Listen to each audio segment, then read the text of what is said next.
I Bark the Rain by Jay Wilburn. Luma the dog charged up the muddy slope to the bluff that overlooked the interstate running east to west across the state of Tennessee and through the tiny town of Bucksnort. Tamara Reese ran as fast as her small legs and rubber boots would carry her after her dog. She screamed for the dog to stop. Tamara was young enough to still believe in magic, but old enough to know when there was trouble. Her heart pounded hard inside her yellow slicker. The fear and even a little anger were hard to translate as she was out of breath and still had a long way to go. Was she afraid her dog might fall? Was she afraid for the storm, for her parents, for herself out in this pouring rain? All right, I need a question mark there. This is supposed to be a reading. I shouldn't be changing things at this point, but I can't help myself. Luma would never let little Tamra get hurt, but now Luma was mad and paying no attention to her human. Lightning cracked the sky in dead white brightness. The rain was thick and heavy. It hurt her head through her hood, and the driving noise stung her ears. Luma barked ahead, and thunder crashed.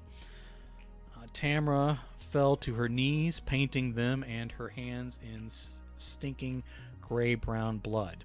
She couldn't possibly be in any more trouble today than she already was, so she crawled upward through the slop, screaming Luma's name over and over under the roar of the storm. Rivulets of muddy water dug away at the saturated ground of the eroding slope. Near the bluff, too near, much too near for Tamara's mother not to faint if she could see her daughter in that moment, the young girl reached for her dog's drenched fur. Tamara thought of her mother a little, but thought of what it would be like to fall from this great height even more. Mom wouldn't see, though. She did not have powers like Luma, and Mom's eyes were swollen shut shortly after Dad drove off in his rig. Then the dog had broken out of the house, and Tamara was afraid of what her dearest companion might do. He didn't mean it, Tamara bawled as her fingers passed wet through the dog's form without grabbing anything solid. Luma showed her teeth and folded her ears back against her skull as her pale blue eyes spotted the truck climbing up the slow lane headed west toward Memphis. The dog growled and thunder rumbled in angry harmony. "You stop it," Tamara screamed. "You be a good dog and stop this right now." Luma paid no mind. She was normally obedient, but this was a bad storm, and somewhere deep down, Tamara felt that her dog was still trying to protect her. "I'm not hurt," the girl said. He didn't hurt me. He was mad after arguing with Mama. He didn't mean to push me down.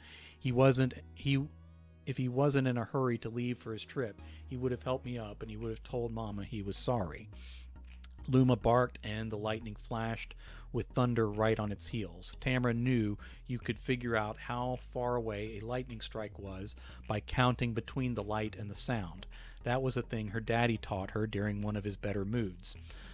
When the light and sound were on top of each other, she supposed that meant the lightning was on top of you too. She should not have been outside. Luma barked some more and shook her whole body with the force of her anger directed at the back of Daddy's truck. Each sound raised the intensity of the storm until she couldn't hardly see the road anymore through the sheeting rain. Only the lights on the rig showed its progress. She did see trees fall on both sides of the highway. Last spring there had been a large storm. By coincidence, it was when Dad had been drunk and angry again, throwing Luma outside where she scratched and barked at the door until Dad fell asleep. That night the ground had soaked and the trees had pulsed with the wind as roots slowly tore free of the earth.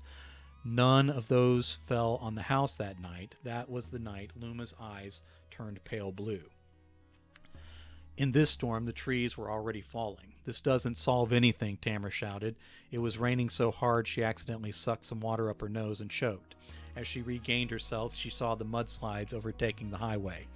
Tamara lashed out at the dog. "Don't you kill my daddy. Don't do it. I'll make you leave if you do." Luma went on barking. Maybe the beloved dog was willing to give up her home to be done with Mr. Reese and his reign of terror for good.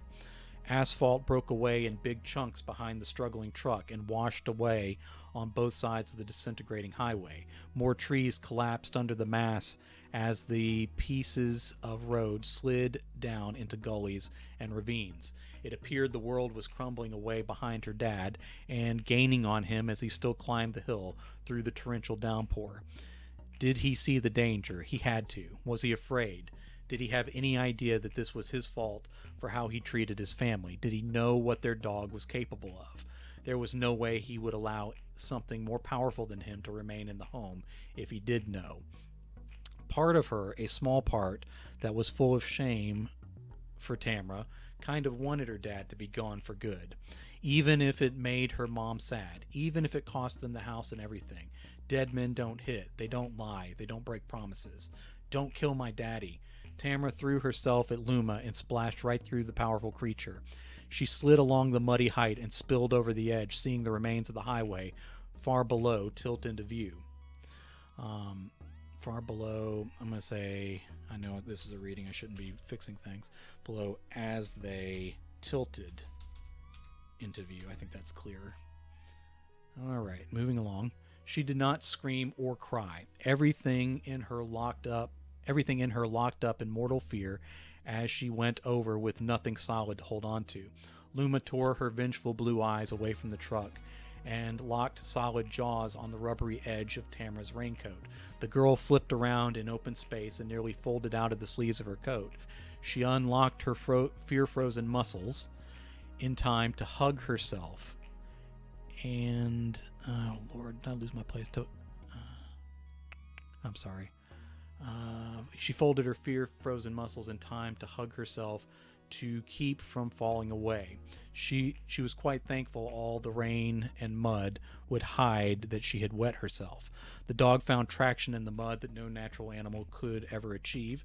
Even still, Tamra flipped upside down in her jacket. She was not strong enough to hold up her own weight under these conditions. She thought about how very sad and alone her mother would be. Luma melted out of her dog form and washed through the air like a serpent-like wave. She looped down and washed Tamra upward, back onto the bluff and several feet away from that failing edge. Despite everything, Tamra held onto her rain slicker. That was good. Mom could not afford a new one. Luma, a dog again, stood quietly next to her human. She was back to drenched fur and smelling like a wet dog. Her eyes had turned from blue to muddy brown. Tamra started to shake. Her eyes lighted on the top of the next high hill, where the lights from Daddy's truck vanished over the top, alive, well, and away. She burst into tears and sobs that shook her entire body. Luma sat still and quiet, dipping her snout just a little. Tamra wrapped her soaking wet dog in a hug and cried into the rich smell of the animal's fur. By the time Tamra calmed down, the storm had dropped to a weak drizzle.